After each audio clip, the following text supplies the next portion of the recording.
Well, welcome to another edition of the Digicel Sports Show right here on Islandstats. I'm your host, Earl Baston, and again with me is Jason, Juggling Jay Ford. Well, Jay, it was a busy weekend of sports. 13 in total, Saturday, Sunday, even some on Friday. We'll have details and more after this brief message from our sponsor. It can be difficult choosing the right amount of data to fit your life. With Data Test Drive from Digicel, you can. Take us for a spin with any postpaid smartphone plan, and we'll give you all you can use data for the first 3 months of your agreement. When you come to the end of your 3 months, we'll let you know if you need more data on your plan and give you the option to increase your data allowance. Plus, our postpaid plans now include unlimited international SMS and increased international long distance minutes. Digicel. Be extraordinary. From us here at the Digicel Sports Show, we would like to congratulate the 4 Bermuda players that were picked up by the Digicel NBA Jumpstart Elite Clinic that concluded in British Virgin Islands. The 4 include Kaylin Peters, Joral Smith, Kobe Reed, and Inshanae Smith. They will go to an NBA coach's Digicel Jumpstart experience in the USA later this year. Jay, how was your weekend? Man, I don't know if you understand, but October is one of my favorite months of the year because this is when a lot of sports start, Yes. especially for our winter season. Yes. And a lot of sports I love that actually start. So everybody's always fresh and new and looking for new personal bests and looking for new improvements from last season. So starting off, Tyler Butterfield. He had an unfortunate weekend. Let's actually get his report because it was a tough weekend for Tyler Butterfield. Tyler Butterfield took on the course that 35 years ago his father, Jim Butterfield, crossed the line in 7th in the Ironman World Championships in Kona. Butterfield withdrew at the 5-mile mark on the course, having earlier received a 5-minute penalty on the bike. Well, it's been a tough year for, our international athletes, and unfortunately, Tyler had that mishap.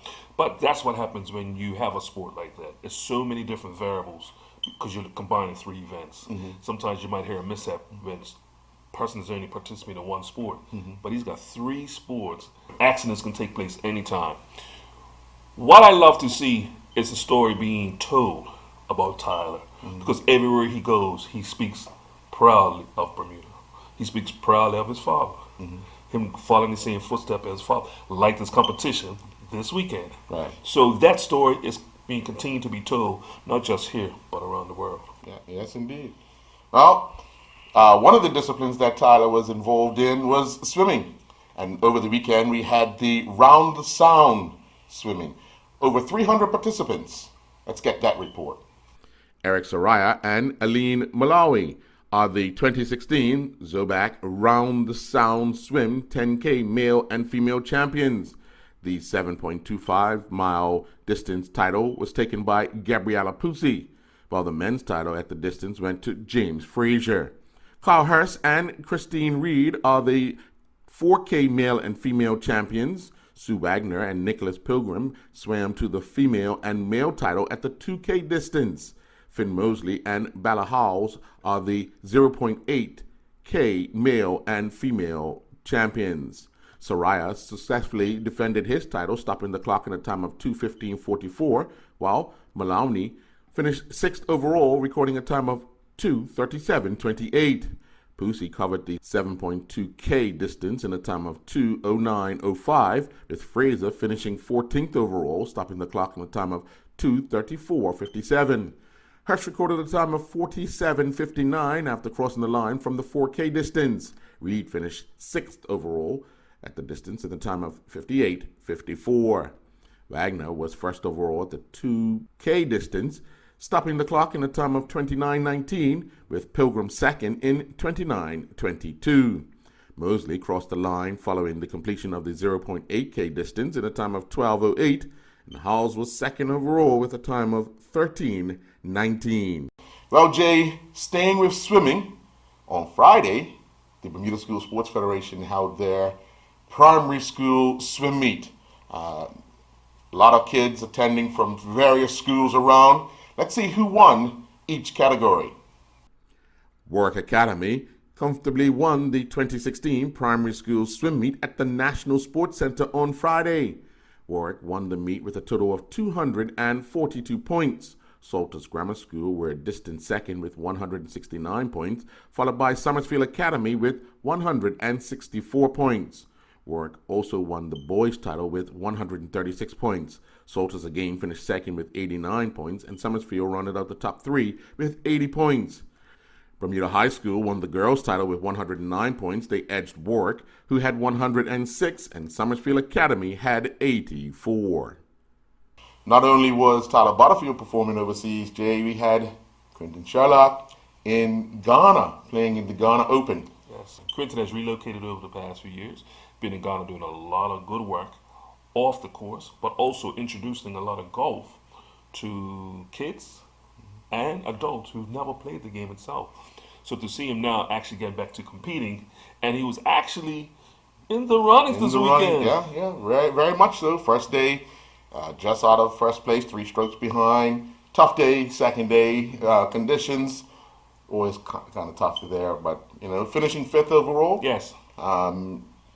Coming from teaching to playing, it's a little difficult. You could ask any one of these professionals or even amateurs out there, when you're trying to teach someone, you tend to lose a little bit of your game because you're concentrating so much on others. And then it's the small things. When you get fatigued, you tend to make the simple mistakes. So I think he's got that bug back to play. So hopefully he continues that journey and continues to nurture the sport in a place like Ghana and introducing it to so many kids throughout that country. Well, I don't know if it's got the bug back, but I know he's got everybody back here bugging him to play. Well, 1 Premier Division game, 5 First Division games, and the Corona League Charity Cup this weekend. Yes. A lot of football, Jay. Your thoughts on, let's go first with the Friday night game, the Corona League, their Charity Cup. They're in their 8th season now. You've seen them, a few of those games throughout the years. What do you think of that league per se? Well, I definitely think it's been needed. It's needed. Mind you, it's probably replaced basically the commercial division that we had many years ago. So you have some players who are still probably just a half step off from being in the First Division or Premier Division, but who still want to play and don't really want to commit. But then you still have some youngsters who really wants to play and throw their head into the ring to even move up to a team. Now, I saw a couple of players that was on the transfer list this year for the First Division and Premier who were playing Corona League last year. So to see that happen is always a good stepping stone. But to see the games around the very competitive, unfortunately, not to see North Village come back this year to defend the title, I think was probably a little, but to say that, Tough Dogs, obviously, they've been one of the top teams over the years. You can get a lot of those other teams that are going to be fighting to breathe down their neck. So, be interesting. They've got the first trophy, but who's got the last say? Yeah, there you go. Well, let's get the weekend report from the sport of football. The 2016-17 Corona League season kicked off with the playing of the Corneta Charity Shield at BAA Field on Friday night. The game between Robin Hood and West End United needed a penalty shootout to decide a winner. Lamar Crofton scored for West End United, while Javon Roberts scored for Robin Hood, as the two teams were deadlocked at 1-1 at the end of regulation time. The match would then be decided by kicks from the penalty mark, with West End United emerging 4-2 victors. On Sunday, in the lone Premier Division match, Somerset Eagles and Devonshire Colts drew 2-2.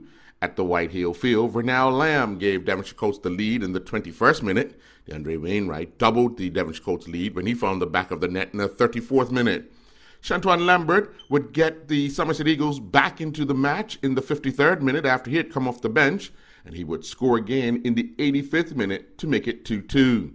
In First Division play at Devonshire Recreation Club, BAA would come out 4-2 victors over Wolves. BAA got 2 goals from Jakari Furbett and Tyrell Burgess, while Wolves got a goal apiece from Kyle Brinkman and George Dyer. The St. George's Colts traveled to Southampton Oval to take on the Paget Lions and came away with a 6-1 win. An own goal in the 9th minute gave St. George's Colts the lead. Jordan Darrell would double the visitors' lead in the 39th minute.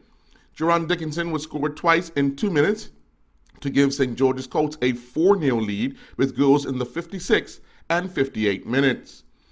Jairzinho Bassett would get on to the scoring act, and he scored in the 61st minute, and when Donovan Thompson scored in the 63rd minute, it gave the visitors a 6-0 lead. McQuinn Birch would pull a goal back for Paget in the 85th minute. At Garrison Field, Jemin Furbett gave Crossroads a 1-0 lead in the 4th minute over Southampton Rangers. Mackay McGowan doubled the Crossroads lead in the 13th minute. Damian Roberts pulled a goal back for Southampton Rangers in the 56th minute. Jorge Sanchez would restore the Crossroads 2-goal lead when he found the back of the net in the 63rd minute. Kadi Aswood pulled Southampton Rangers within 1 when he scored in the 82nd minute. And 3 minutes before time, Kyle Phillips scored the equalizer for Southampton Rangers as they played to a 3-3 draw. After a scoreless first half at the Wellington Oval, Young Man Social Club got goals from Robert Rollins in the 60th minute and Nicky Armstrong in the 69th minute as they would defeat Hamilton Parish 2-0. At Lords and St. David's, the home team came away with a 6-1 win over visiting Ireland Rangers to improve to 2-0 on the season. James Pace led the way with 4 goals, while Fabian Frankston and Kaji Wilson added the other. Janai Rattery scored the lone goal for Ireland Rangers. Well, Jay, there you have it. Interesting match between Somerset Eagles and Devonshire Colts. Well, we figured these teams are going to battle this year. Coming up from First Division last year, you expect this to be a boxing match. I don't think nobody wants to show all their hand right now. And from what the game, that's what it was. Mm-hmm. A punch for a punch and a punch for a punch. Right. The interesting part is what happens here. Did they get more positives than negatives out of the game? And that's with each team, because each game after this now is going to be harder. Right. No, without a doubt. Without a doubt. It's a Premier Division match. Devonshire Colts 2-0 up, as reported. Somerset Eagles come back showing a fighting spirit. So we'll see what the rest of the season has in store for those two teams. But if you look at it, the First Division, some big scores. 2 games had 7 goals. 1 game had 6 goals. Mm-hmm. So we can expect quite a bit. Well, I'll ask you first. Who do you think was the surprise in the First Division this week? The surprise? Well, what was the surprise score? Probably the score between BAA and Wolves, and I'll say why. Wolves were coming off a huge win over St. George's, and BAA were looking to redeem themselves from the loss to St. David's. Yes, and I think that match I felt was going to be a lot closer. Not that many goals, but in all it was 6 goals. Mm. Yeah, very interesting enough to see that BAA. It's we understand. We figured they'd probably be towards the middle of the pack, maybe vying for the top spot in the First Division. To see St. George's rebound, didn't see that score coming. Even though Paget has been probably the whipping boys between them and Ireland Rangers over the last few years, we've seen it over the last 2 years. They have conceded less and less and less. They were known to concede over 100 goals per season. Yes. Last year, I think they dropped it down to, I think, under 50. Yeah. So, looking at that, I did not see a big score coming with all the additions they had this year. But in saying that, James Pace for St. David's. On fire. On fire. The interesting part is, I know he's probably may have 1 game left for St. David's before he returns to school. Right. And that's going to be interesting to see, because we see what happens when we have these college kids on here who are banging them in. Sometimes the team is built around that individual. Yeah. When the individual leaves, there could be a little problem. So it'll be interesting to see how St. David's goes forward, but also to see, like I said, these goals going in. Social Club. Yeah. Then again, we've seen Social Club start fast before. And then it takes a dip. They'll bounce back, and then they take another dip. But once again, they had, at one point in time, the likes of Zico Lewis, who was helping them out early this year. Not this year, but just saying. Well, the good thing for them is that I believe Zico graduates in December. Yes. So there's a possibility they'll have him for the second half of the season. If he doesn't get picked up professionally. Well, that too. But if he becomes available for the second half of the season, if they're in the mix, they become a threat. Instantly. Most definitely. Because even amongst all the goals, Cladera, who was the leading goal scorer last year, so only got like 1 or 2. Yeah. So he's not even off and running yet. Why choose Digicel Prepaid? Well, you get free social media usage, which means you can use Facebook, Instagram, Twitter, and WhatsApp for free without it affecting your data allowance. And for all your other online activity, we have the cheapest prepaid data in Bermuda. Digicel, best choice for prepaid. Jay, Saturday at the National Sports Center, a lot of hard hits. Women and men's rugby took place. Let's get that report from Saturday. The 2016-17 Bermuda Rugby Football Union League season continued at the National Sports Center on Saturday with 105 points put on the board between the women's and men's divisions. The leagues continued to grow with the introduction of a women's second division. In the women's first division, Teachers got a try from Lauren Rothwell and Gillian Cross as they defeated the Mariners 2-0. The Renegades defeated the Police 3-1. Leah Collis scored 2 tries to lead the Renegades to victory, while Melissa Franklin added the other. In the lone women's second division match, the Renegades defeated the Police 1-0. In men's league's action, the Teachers came from behind to defeat the Mariners 38-8 in a hard-hitting match. Early in the match, the Mariners took the lead when Roy O'Kelly Lynch broke free and scored with a defender on his back. But Teachers replied with 2 tries from Tashawn De Silva, while Jamali Bridgewater, Chris Naylor, Kaya Simmons, and Corey Boyce all added a try each. Pat Pamperlane kicked 4 conversions. Kellen Williams kicked a penalty for the Mariners. Jimmy Baum led the way with 4 tries for the Renegades, while Tyler Simmons and Connor McLean added a try each. Brian Archibald was good on all 6 conversions. The Police got a try from Henry Johnson, while Rick Law added a conversion and Mike King kicked a penalty. A lot of hearts pumping on Saturday morning, Jay, at Fort Scour as the Bermuda National Athletic Association's cross-country season continued. A lot of people out. Those hills took its toll on quite a few people. Well, I would like to ask you, because you've been around now, in the local, especially following the local running scene, what would be some of the differences, the challenges from road running to the cross country? Obstacles along the course. Okay. You've got. So are we talking about water, animals? No, just the path in which they have to take. There's road running. You tend to run on a flat surface, even if it's going up a hill. Cross country challenges you because you might have obstacles to get over. You don't always see the roots in the ground where you can twist an ankle a lot easier. You can have overlaying trees and so forth. So there's always a challenge in cross country, and then you have the challenge of those steep hills. You can have one, and right after that you can have another one. Where the road in Bermuda tends to either be a long hill, short hill, and then a flat. So the difference in cross country is one that most of our athletes use to build that core structure of getting ready for either track or the road season. Sounds like you did this before. Watched it. Let's get that report. A total of 79 competitors crossed the line as the Bermuda National Athletic Association's 2016-17 cross-country series moved to Fort Scour Hill on Saturday. Chris Harris won the men's 40-49 Masters division that covered 3.6 miles with a time of 19:34.63. Omari Hart was second in a time of 21:34.86, and Q Robinson finished third, stopping the clock in 23:29.28. During the women's 3-mile run open, Gail Lindsay crossed the line first with a time of 23:30.65, while Michaela Otterbridge finished second in a time of 27:09.39. Isaiah Tucker won the under-17 men's 3-mile run with a time of 20:01.45.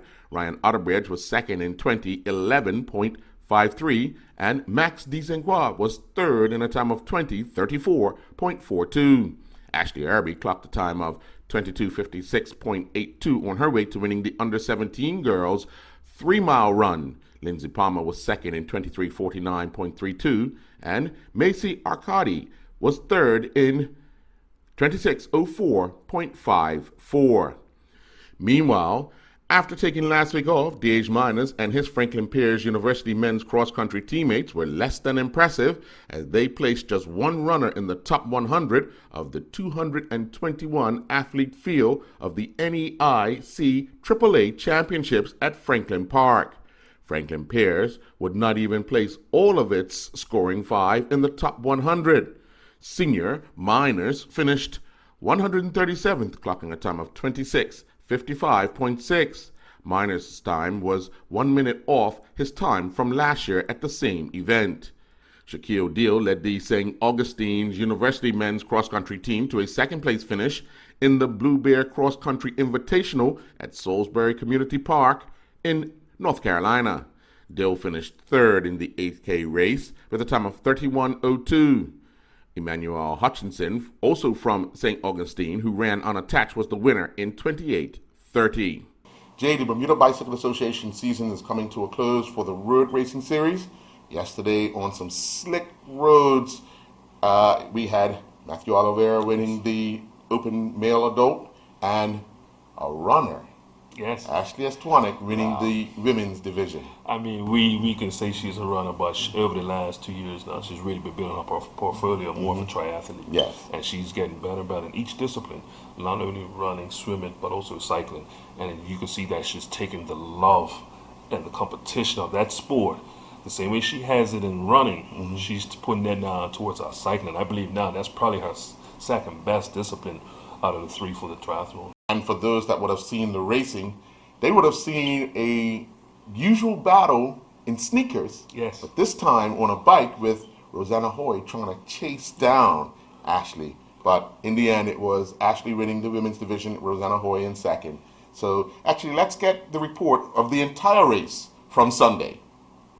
The Bermuda Bicycle Association's road race season continued with Tokyo hosting the latest road race. A three-man breakaway in the adult A division that covered 41.4 miles saw Matthew Oliveira cross the line first in a time of 1:45:54.3.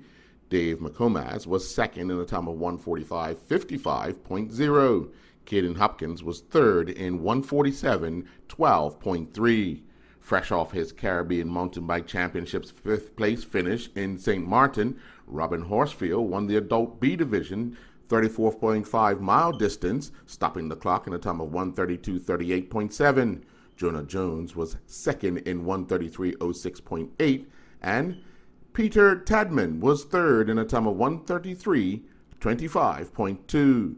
The adult C division competitors covered a distance of 27.5 miles, with Gareth Fleming finishing first in 1:16:13.1. Sergio Ednis was second in 1:16:13.4, and Connor White was third in 1:16:13.4. Ashley Estwanick won the women's division race covering the 27.5 mile distance in a time of 1:18:48.4. Rosanna Hoy was second in 1:20:12.1. Sarah Burnett was third in 1:20:41.4. In the 20.5 mile junior A division race, Caleb Ingham was clocked across the line first in a time of 1:03:42.1. Tommy Marshall was second in 1:03:47.4, and Liam Flannery was third in a time of 1:04:17.3. Manning Smith won the 9.5 mile junior B division race with a time of 31:18.1. Megan Hans was second in 31:18.6, and Zoe Hasselkoss was third in 32:07.3. It can be difficult choosing the right amount of data to fit your life. With Data Test Drive from Digicel, you can. Take us for a spin with any postpaid smartphone plan, and we'll give you all you can use data for the first 3 months of your agreement. When you come to the end of your 3 months, we'll let you know if you need more data on your plan and give you the option to increase your data allowance. Plus, our postpaid plans now include unlimited international SMS and increased international long distance minutes. Digicel. Be extraordinary. Gaelic football. The Irish invaded the National Sports Centre on Sunday, Jay. It was some entertaining football played. Well, having seen this just on the telly, as they would say, very interesting concept to go with football, but very entertaining. and to see all the intricate different rules from the ordinary football. It's something that you've got to watch. Well, actually, that's it. The Irish took the National Sports Centre by storm on Sunday as the Somerset Shamrocks defeated the St. George's Gales 18-14 to claim the Jimmy Quinn Memorial Trophy in Gaelic football. Alan Tiernan and Michael Luber both scored a 3-point goal to lead the Somerset Shamrocks to victory. They also got 6 one-point goals from Jimmy Caplice, 3 from Colin O'Sullivan, and 2 from Tiernan. A single strike from Dalen Marshall added to the total. The St. George's Gales would score a 3-point goal off the boot of Brian McDonnell, while Neil McGuinness added 6 one-point goals.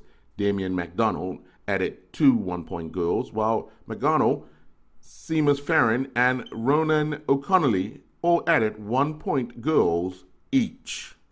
Jay, Noah Brown is plying his trade in the sport of squash on the professional scene. He was recently in a tournament. Let's get how he made out overseas. Noah Brown recently competed in the $10,000 Men's Engineering Texas Open in Houston. Brown took on Mexico's Jesus Camacho in the first round qualifier. Brown went down in 3 straight games, 11-8, 11-5, 11-9. Speed at the Southside Motorsportsway, sponsored by Rubis.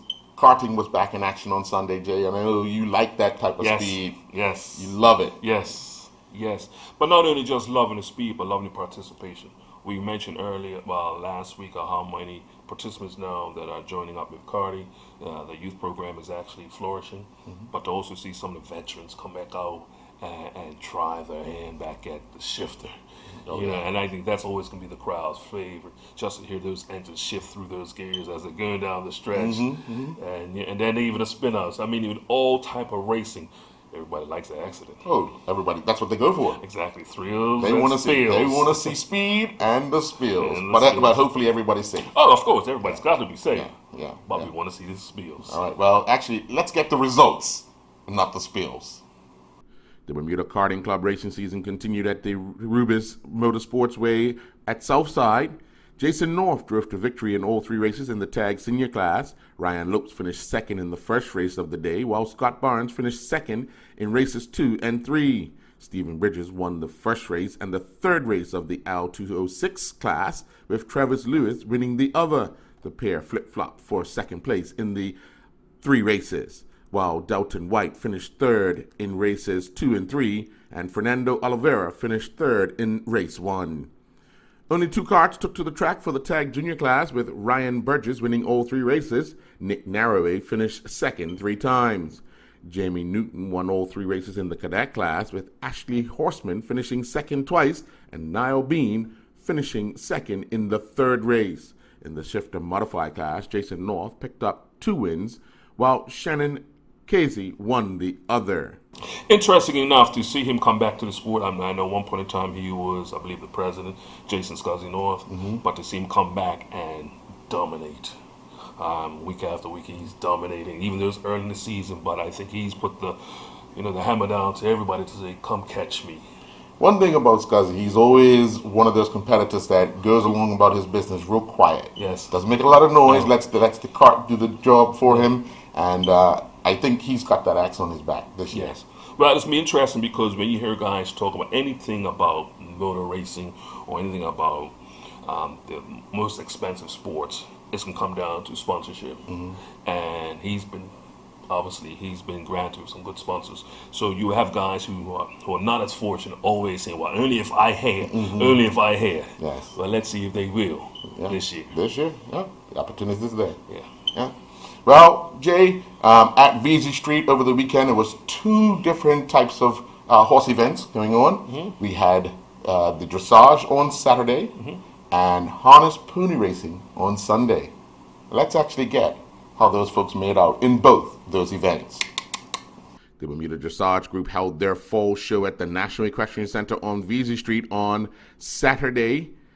Don Fox and Lancelot won the FEI Intermediate One World Dressage Challenge 16 years and above division with a score of 65.263%. During the traveling level class 3, Christian Truin riding Roseland finished first with a score of 66.591%. Cindy Redford and Face Off finished second with a score of 58.636%.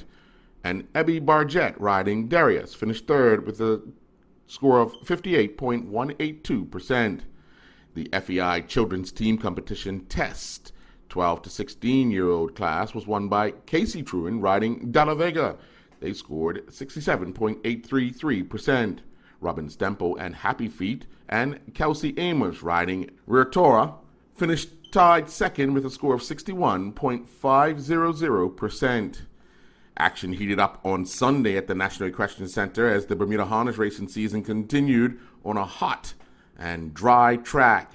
Tyler Lopes in the bike of Google Me won Heat 1 of the 110-1 and slower time bar class with a time of 1:14-4. War Machine with Kaiwan Waldron in the bike finished second in a time of 1:15-2. Dion Young in the bike of Shamrock Casper finished third in a time of 1:47-1. In Heat 1 of the 105 to 106 time bar class, it saw IC's overextended and Tyler Lopes stopped the clock in a time of 1:05-2.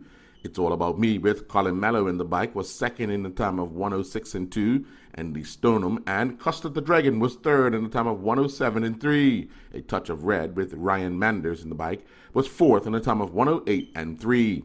David Lopes in the bike of Ale Ermatime won Heat 1 of the 110-1 and slower time bar class with a time of 1:18-1. Something Royal with Andrea Westerfield finished second in a time of 1:20-4. The fastest race of the day on the track was the 104-4 and faster time bar class. Nick DaCosta in the bike of Broner's Mike stopped the clock in a time of 1:04-1. Cherokee's Ironman and Tyler Lopes finished second in a time of 1:04-2. Simsfield's Hard Times and Ryan Burrows finished third in a time of 1:04-3. Jay, this weekend saw the start of the Bermuda Hockey Federation's field hockey events. Young teams introduced and a men's division back in action. Let's actually get that report from the weekend of hockey. The 2016-17 Bermuda Hockey Federation season got underway at the National Sports Center on Friday evening with the Canaries defeating a youth team of Sandpipers 11-0.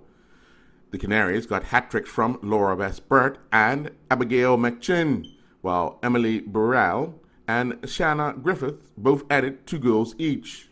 Grace Eady scored the other goal for the Canaries. On Sunday, the Ravens defeated the Bluebirds 1-0 on a Rachel Beasley goal scored in the 47th minute. The Longtails came from behind to defeat the Swallows 2-1. Lindsay Fisher had given the Swallows the lead in the 11th minute, but that goal was cancelled out in the 24th minute when Tiana Booth equalized. Laura Hope would get the winner for the Longtails in the 42nd minute. The men's division returned to action with the Spartans defeating the Pirates 8-1. Donnie Simmons led the Spartans to victory with a hat trick, while Zaid Lightbourne scored twice. Massimos Buglione, Joshua Thompson, and Dylan Pacheco added a goal each. Al Lightbourne scored the lone goal for the Pirates. The Bermuda basketball season got underway at the Cedar Bridge Academy. Good start to the season. Let's get that report on how those teams made out.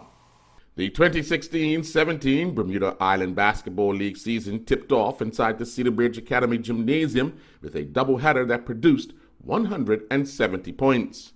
The opening points of the season were scored by Stephen Simons of the Tsunamis, who are a new team to the league. They recorded a 46-33 win over the Rimrockers.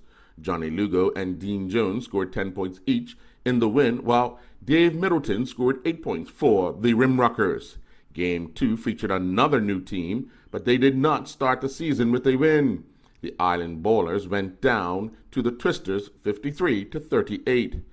Gerke Clark was the top scorer for the Twisters with 16 points, while the Island Ballers were led by Rogers Mallory with 8 points.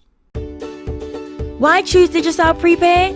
Well, you get free social media usage, which means you can use Facebook, Instagram, Twitter, and WhatsApp for free without it affecting your data allowance. And for all your other online activity, we have the cheapest prepaid data in Bermuda. Digicel. best choice for prepaid. Jay, this coming weekend we'll see the start of the Bermuda Netball Association season. We have an interview with the new president of the Bermuda Netball Association, Kamal Evans. What do you think about women's sports? You've seen it over the years, especially women's netball. It grew to a level which was respected around the island and in the Caribbean. It died off a little bit, and now they're trying to make a comeback. Well, most people may not know, but I grew up watching that sport as a very youngster. My mom played it and took me to every game growing up. So I've seen it back in the heyday up at the National Stadium, up in the top courts there. Yes. Having courts around at Bernard's Park, also having courts at the Rubber Tree. So we've been around the island. But in saying that, to see the committees over the last couple of years trying to put more energy into the grassroots, the summer leagues, you see now it's starting to build well. Well, let's see what Ms. Evans, the new president of the Bermuda Netball Association, has to say. Kamal Evans, the new president of the Bermuda Netball Association. You've been in the sport for quite some time. Take us back to how you got started, and now you've progressed to the president. Well, I got started at like the age of 9, and I started out when I was walking home from school, and they used to have netball at the Rubber Tree. So basically, we used to be down there and got involved first of all with Warwick Redbirds. As time went on, just a couple of short years, I progressed playing with Nets Netball Club, and that's where the longevity and the real love of the sport came. Through that, I started playing in the first division, and then you had the second division. I started out in the second division. I started out there at about the age of 14 and was able to get some little appearances by the age of 15 into the first division, which was a really big thing because, they played on Saturdays and Sundays. You really had something to look forward to. So that was a real highlight, I then went on to train and actually play for the national team. I think my first debut might have been at the age of, might have been 25, which was kind of late. I guess I never really had the desire to really go out and try, and continued on right up until about 3 years ago when we had that triangle series. And at that point, I was coaching at that point within Nets Netball Club. So I had decided that it was time to start giving back to the sport, which I did and continue to do. I also, during that time, I think I want to say about 3-4 years ago, I got involved in the Netball Council, to try and give back in another way, because you have to realize that you're not going to be in the sport, playing the sport forever. And it's very important that persons give back, give somebody else a chance that the chance that was given to me and afforded to me to have some good coaching, have somebody that was invested in me, somebody that wanted to bring me along. Last year, Tracy decided that it was going to be her last year, and she had approached me and she said, I see you have the desire, you're coaching the national team. We need some young blood to try and take the sport forward. So I gave a think about that, and because I wasn't sure if I was ready to fill those big shoes. But with having some conversations with my family and some close friends, they kind of reassured me that you probably should take on the post, and I'm just going to try and take it day by day and basically do the best that I can. Now, you've grown with a young team. The last team you coached, you and Anthony Mouchette. How difficult is it to step away from them, being around them? Because you've watched these young girls grow from a young age to the young women they are today, and help them grow in the sport itself. So how difficult was that decision to pull away from that and do something different? Well, I wouldn't say I've pulled away from them. I'm still there. Some past presidents actually have been involved in the national program, as well as been the presidents of the association. We had Larry Dennis. We also had Deborah Salters, who was involved, in the national program during their presidency. So as long as you have a strong team, you can still actually give back And that was one of the conversations that was had with, previous coaches and people that I look up to, and they were like, you can do this, like you can still have your passion for the sport, give back to the sport, and then still carrying your presidency with a vision. The important thing for me was to have a really strong committee, because we all give back to the sport in multiple ways, not just sitting on the committee and doing the more administrative side of the game. But I have a really strong team. It's a young team. It's people that are bringing some new energy and things like that. So going forward, we will see how much of my time is taken up before I fully decide that I'll totally step away. Coaching is really my passion, giving back in that way. So I guess we'll take it from there and see how that goes. Who's that team behind you? Because we often hear that just the president all the time. Who's your team behind you? We've got Tanika White, who has been sitting on the council for quite some time, Gina Benjamin, who is, both of them, we've played internationally and both domestically together. We then have Takesha Welsh, who's our treasurer and has been there just as long, if not longer than I have. And we also have some Merle Parfit and Andre Sandy Thomas, and those are the persons that have been there and been sitting on the council that make up, the nucleus. We have some new blood in Ebony Burgess. Those of you may know Ebony from golf and several other sports. And she is beautiful that she's come on board to try and help promote the sport. We have Veronica, who is a player. She plays for Pembroke Hamilton Cup, PhD in the Summer League. I know that she was also the president of her PTA, so she brings some administrative skills. And then we have a young lady, Shanae, who is actually came under Tony Machette and myself, my wing, last year, helping us coach the junior squad. So these are young people that are really looking forward to giving back to the sport. So they've come up with some new ideas and, trying to invigorate the sport a bit. All right, so now, President, give us your vision for the sport, and let's not go too far away. Let's just say for this upcoming year, what's your vision for where you want to be at the finish line at the end of this season as president? Well, basically, we're trying to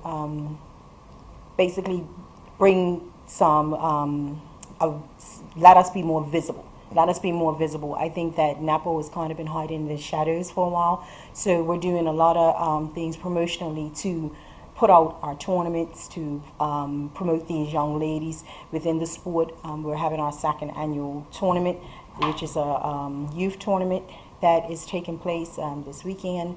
We're also going to be highlighting that not only women and men, women play netball, but men do also. So we're looking to bring some tournaments like that. We find that with the co-ed scene, it brings out more spectators. They love to see the men play. So I think that's an area where we have to try to dig in and bring what the fans want.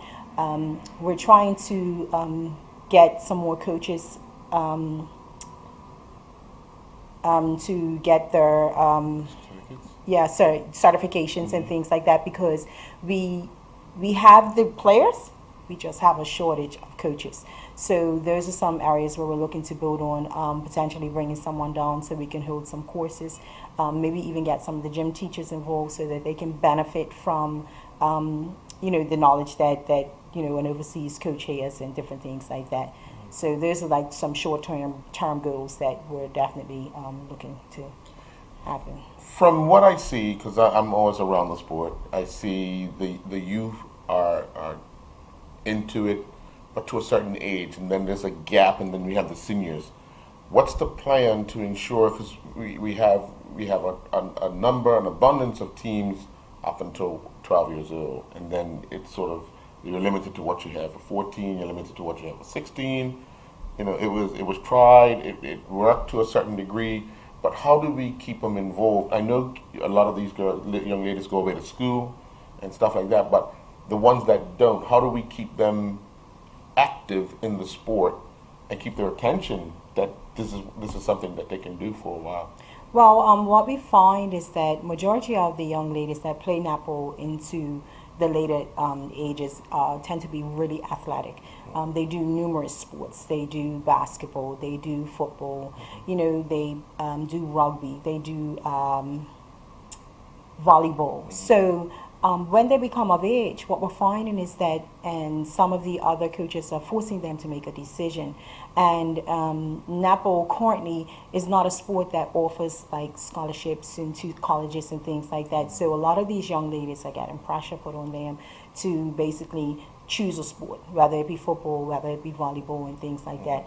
I tend to disagree with it, I'm going to be honest, because I played multiple sports. I've represented Bermuda for both netball and basketball. I was able to do that seamlessly. I just feel that, you know, to force them to choose one sport and basically what they, you know, play on, which, you know, it works for them, is that, you know, you're not going to go to college off of netball. Netball is predominantly played in Europe and down in the Caribbean islands, so you find that those opportunities aren't there.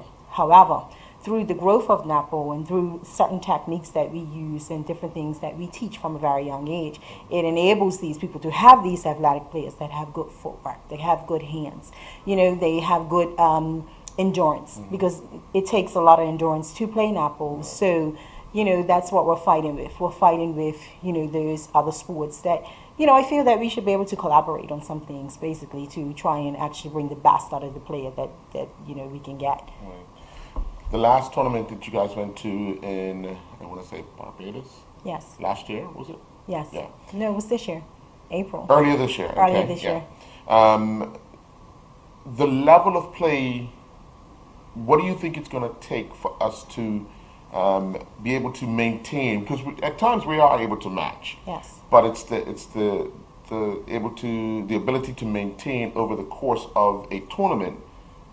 What do you think, or where do we have to go? What way do we have to go to ensure that we can stand up for all those games and be competitive in every minute of those games? Because you've seen it firsthand from a coaching standpoint and from a player standpoint. Yes. What do you think is going to take to get us to that point in the sport of netball? More international exposure. We have to play in more tournaments outside Bermuda. Basically, it encourages us to realize that this is not the be-all to end-all.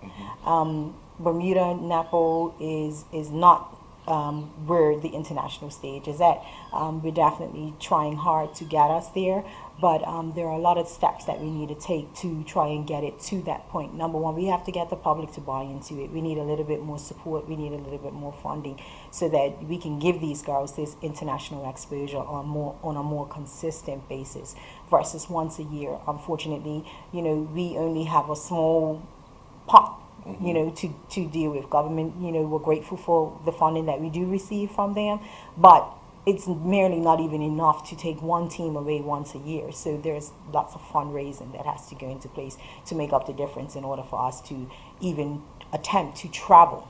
Once we get there, the level of competition, I think we can compete with the teams. It's just the mental aspect of things, understanding that, you know, it's not just about what you do physically, but what you need to do mentally. And I think that can only come with more exposure and playing more games at that level. Is that a problem island-wide, sports-wise? Because you're involved in a lot of other, and you see a lot of other sports. The mental aspect, because we have a lot of talent, natural talent on the island. But when we reach or meet that adversity, we tend to shut down. Is that something that you see, not just for the sport of netball, but for various sports or Bermudians in general? It is. It's sporting throughout the island, really. I think that Bermuda, we tend to be a very pacified group of people. We always have our way when things, you know, when with anything, pretty much.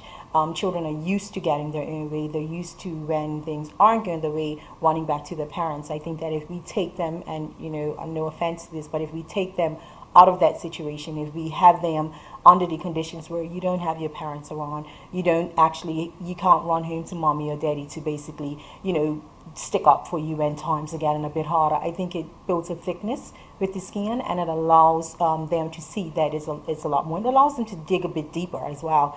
It will give them more self-belief versus, just waiting for reassurance from our parents and different things like that. You see majority of the players that do go overseas that go in prep schools and different things like that, they tend to be more successful. That's because they're in a different environment. They're not being babyfied. They're not being pacified by their parents. I mean, we love our parents and we want them to support them. But when you get your children involved in certain sports, I believe that you're entrusting them to those coaches. And a lot more parents probably need to allow the coaches to do their jobs and allow the children to grow within those environments. What does the sport of netball build for young ladies? Character, just self-belief? What does the sport of... Well, let's use you for an example. What did it do for you? Well, basically, I mean, fitness, number one, because we've had gentlemen come and play and they're like, I didn't realize this made me so tired, because it's constant movement. It definitely gave me confidence because I play goal, attack, goal, shooter, and if I don't score, we don't win. So it helped me to not only build on my confidence, but my teammates behind me, because when you're making those shots, everybody's happy, but when you're not, everybody tends to come down on you a bit more. It's basically helped me to be a little bit more outspoken, because with netball and with any other sport, you have to communicate. You have to be able to communicate. And with basically the next step coming on and coaching is allowed me to give back. It's important. It's an important part of growth. I just feel that we have several people that are so talented, but just completely step away from the sport altogether. And I think that if more people stuck around in the sports to try and offer some assistance, then we'll probably definitely see a little bit more growth. You got a little touchy now, because a lot of people. Again, I'm around various sports, and I hear a lot of talk and so forth. But when you have a sport predominantly played by women, it can get a bit testy at times. We all have our ways or our opinions on how to do things. How do you plan with your group to ensure that the harmony but the competition stay just as strong? Well, I mean, it's really hard, but like I said, we have to get people to buy into it. We need to show that the proof is in the pudding. So with a lot of the things that we're doing, we're getting our youth under 16 team involved, which are players from all different clubs, right? It's important that we show a unified front.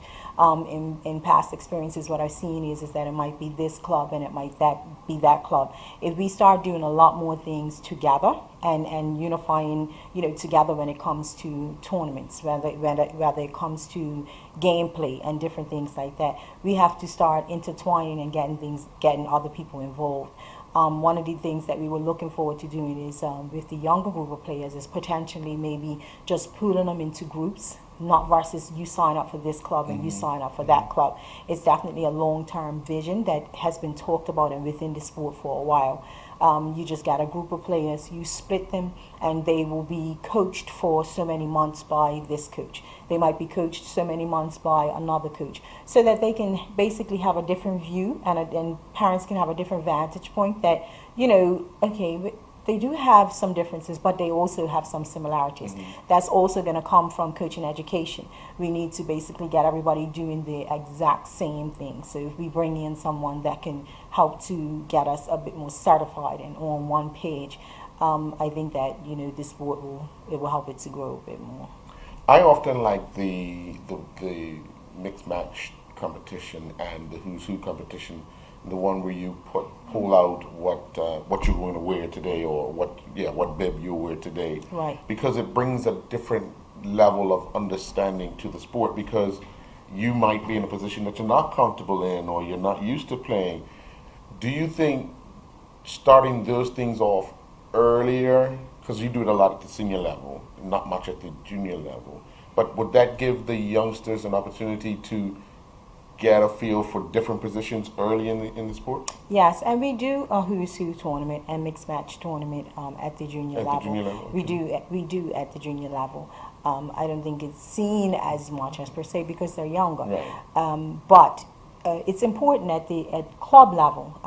Currently at the club that I coach at, we're more for development. So we coach and put them in different positions so that they can have an understanding of the different positions.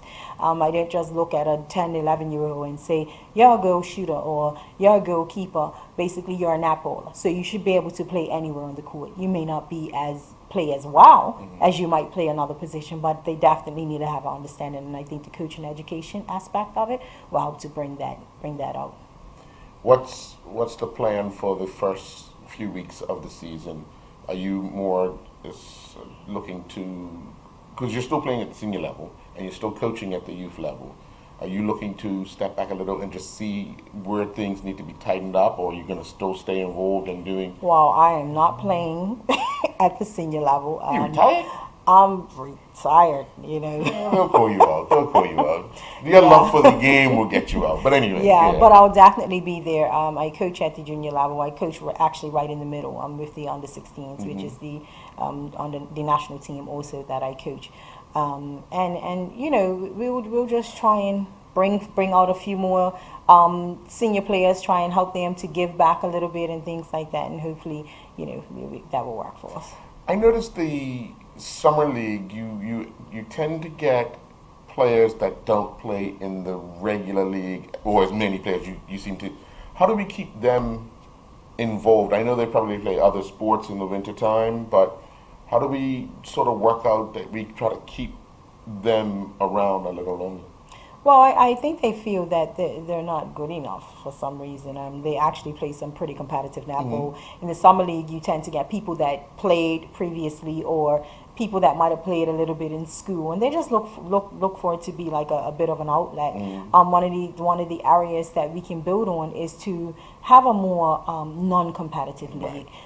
Have a league where people can just come out and have fun, and then they may be able to transition into the more competitive league. So these are definitely some areas that we're looking to try and implement, and to help keep people in the sport a bit longer. I mean, mind you, some of the summer players, the league is running for about 2 months, right? And they're tired.